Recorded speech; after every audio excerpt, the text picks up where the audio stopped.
मैं चाहूँगा, चूंकि मैं पहले बोल चुका हूँ, खुला सेशन आप लोग के लिए होगी। एक पक्ष से कोई बात नहीं रखा जाएगा, दोनों पक्ष की ओर से बातें रखी जाएगी। चूंकि ये कार्यशाला है तो आप लोगों ने उनकी बातों को क्या क्या नोट कर पाए, क्या क्या सही लगा, क्या गलत लगा, आप जो नोट किए हैं अपने नोटबुक में, आप लोग अपने सवाल को पूछ सकते हैं।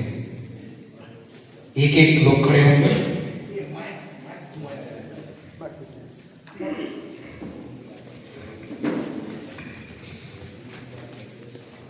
पहले अपना नाम बताएंगे और सवाल पूछेंगे।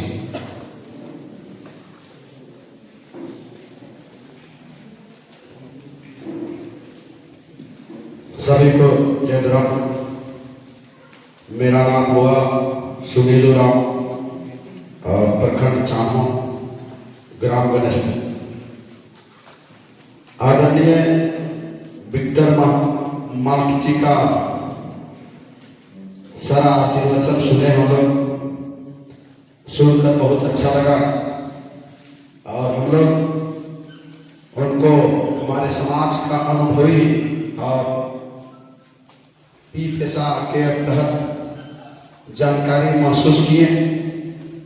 और हम लोग आज यहाँ पर आए थे कुछ चर्चा को सुनने के लिए और कुछ सवाल को पूछने के लिए कि जितने भी उच्च पद में बैठे हैं सभी को मेरा जोहार रहेगा, सभी को सम्मानित रहेगा। और किसी तरह का मेरा पूछने में अगर भूल हो जाएगी तो उसके प्रति क्षमा प्राप्ति रहेगी। मैं यहाँ पर आज कुछ बातों को सुन के आया था कि आज पेशा और पी पेशा के तहत कुछ बातें करना। तो हमारे माननीय विक्टर मार्टो जी ने पी पेशा के बारे में हम लोग को समझाया। आखिर पी पेशा क्या है और पेशा क्या है, और अभी जो सरकार ने हमारे इस चीज को लागू करने जा रही है, इसी का हम लोग चर्चा और परिचर्चा के लिए हम लोग यहाँ पर एक निर्णय लेने के लिए बैठे हैं।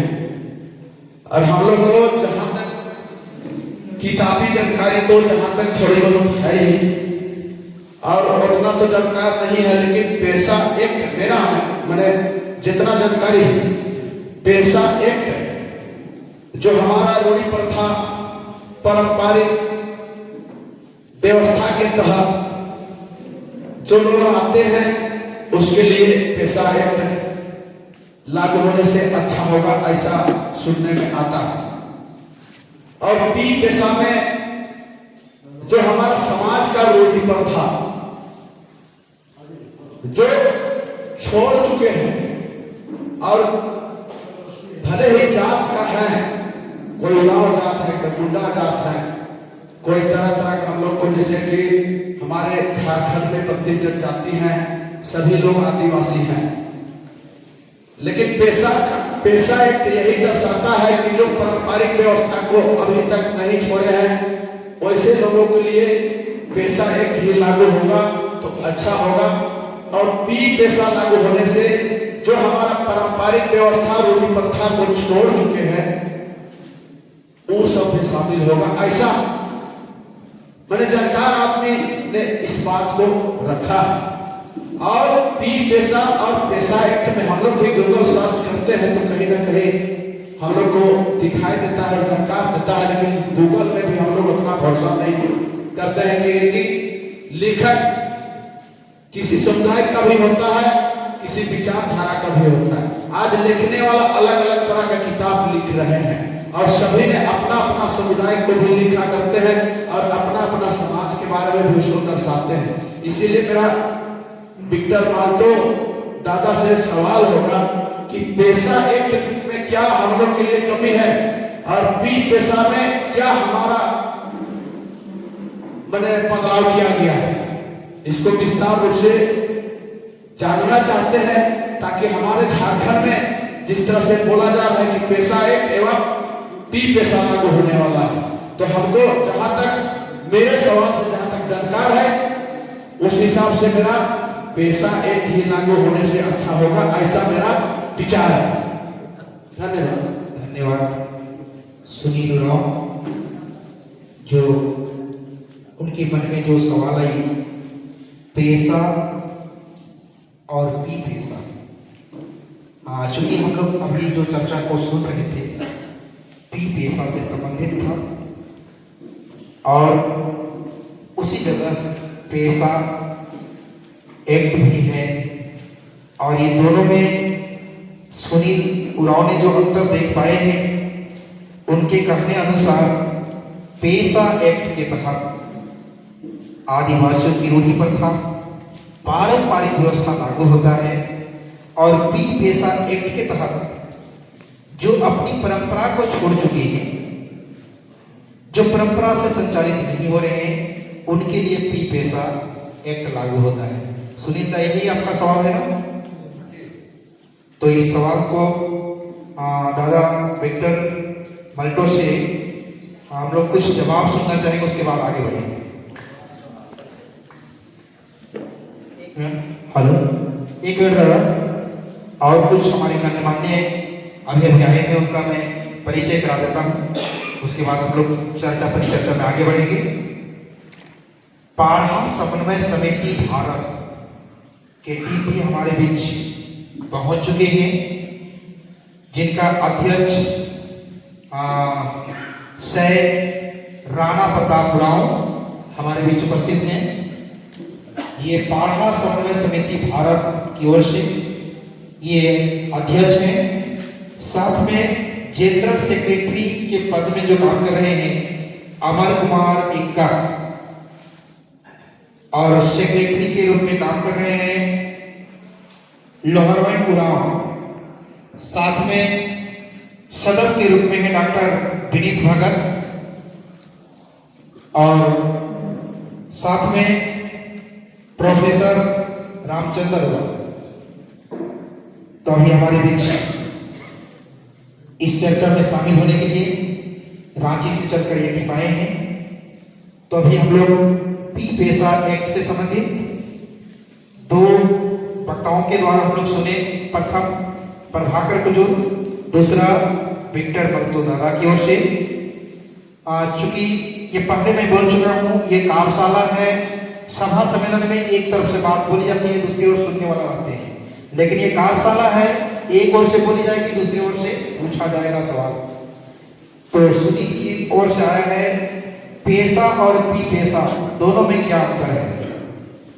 क्या पैसा कानून हमारी परंपरा को, ये पी पैसा कानून हमारी परंपरा को आहत करती है, या पैसा कानून हमारे परंपरा को संरक्षण देता है? इस तरह की सवाल आई है, उसके जवाब के लिए मैं पुनः जाना चाहूंगा दादा विक्टर मल्टो की ओर, इनके जवाब के लिए।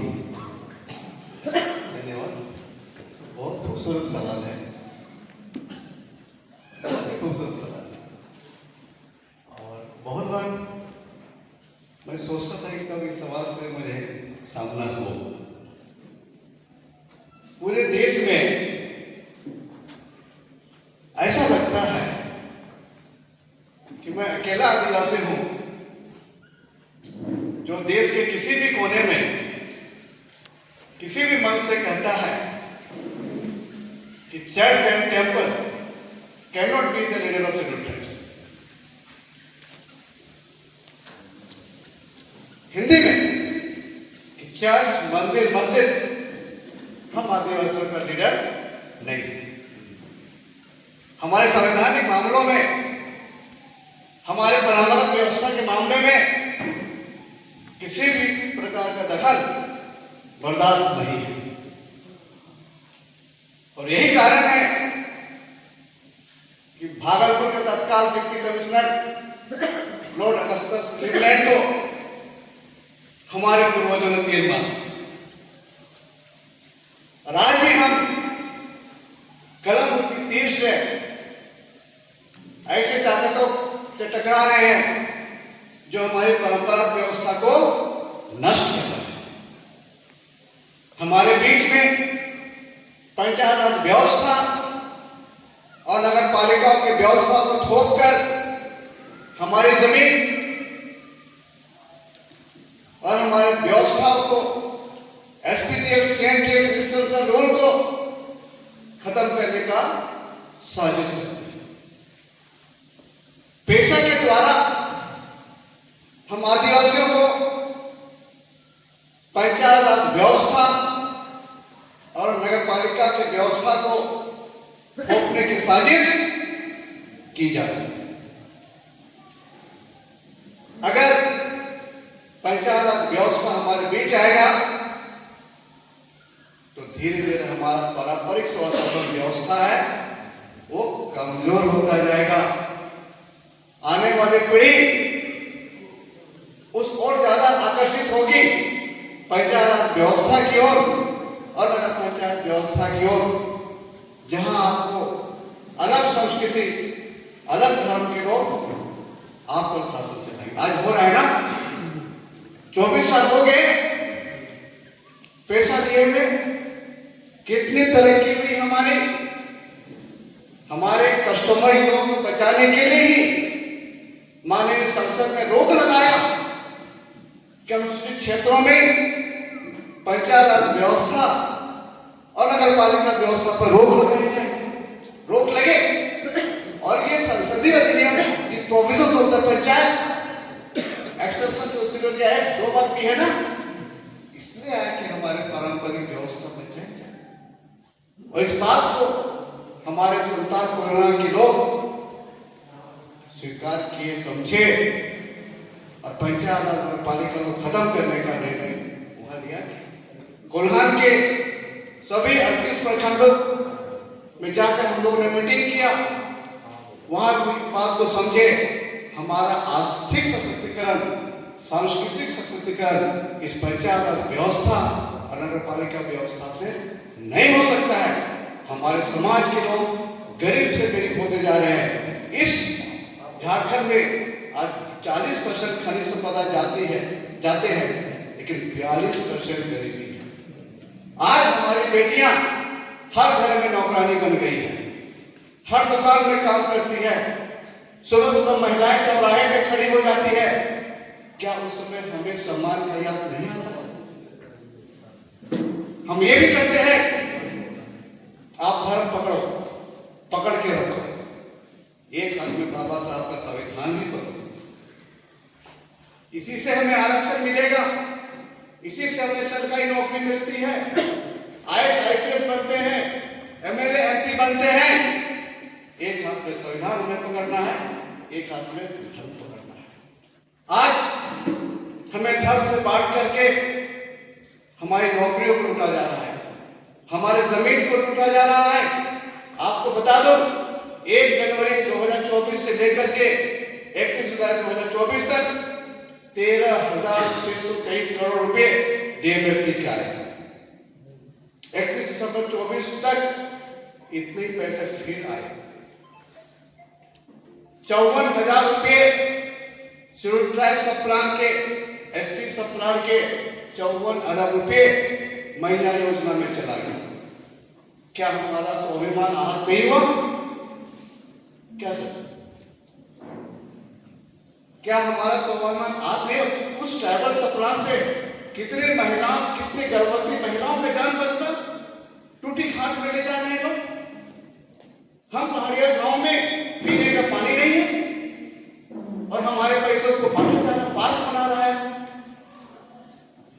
वो आपका सीसीटीवी कैमरे लगाए जा रहे हैं, मूर्ति बनाए जा रहे हैं, जेएसपीएल में हमारे पैसे खर्च हो रहे हैं और हम गरीब से गरीब बनते जा रहे हैं। लेकिन क्या किया हम? दोनों ही हाथ पर करके रखे हैं और यही वजह है कि हम अपने ही घर में बेगाने होते जा रहे हैं और हम आज दाने दाने को मोहताज हैं। हमारे गांव के बच्चे बोलते हैं पापा क्या खाओगे, और वही शहर के बच्चे बोलते हैं पापा क्या क्या खाओगे।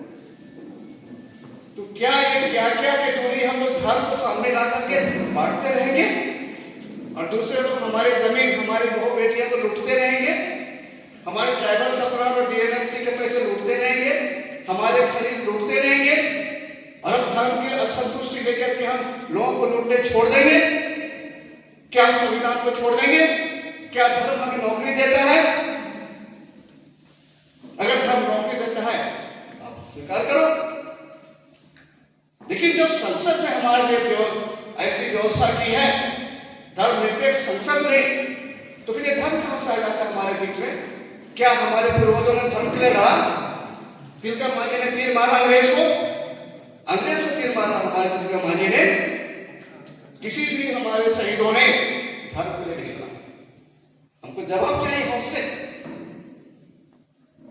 हमारे पूर्वजों ने जमीन के लिए लड़ा। जमीन ही हमारी संस्कृति है, जमीन ही हमारा सम्मान है, जमीन ही हमारा धर्म है। हम धर्म को पकड़ करके जमीन को खो जा रहे हैं। अपनी बहु बेटियों को हम लोग दिखों के हवाले कर रहे हैं। कहां है हमारा सम्मान आज? सोचिए इस बात को। समय नहीं है, जनगणना रिपोर्ट आ रहा है, परिश्रम होगा, कहां जाएगा? 2 लाख बैकलॉग है हमारे झारखंड में। सरकार क्यों नहीं बहाल करती है?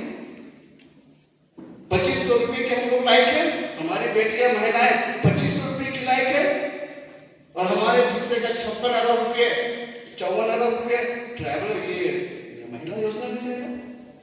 वहां क्यों नहीं विरोध करते हैं? हम धर्म पर क्यों विरोध करते हैं? हम समाज साथ करना चाहेंगे, धर्म करो, लेकिन एक अपने बाबा साहब का संविधान भी।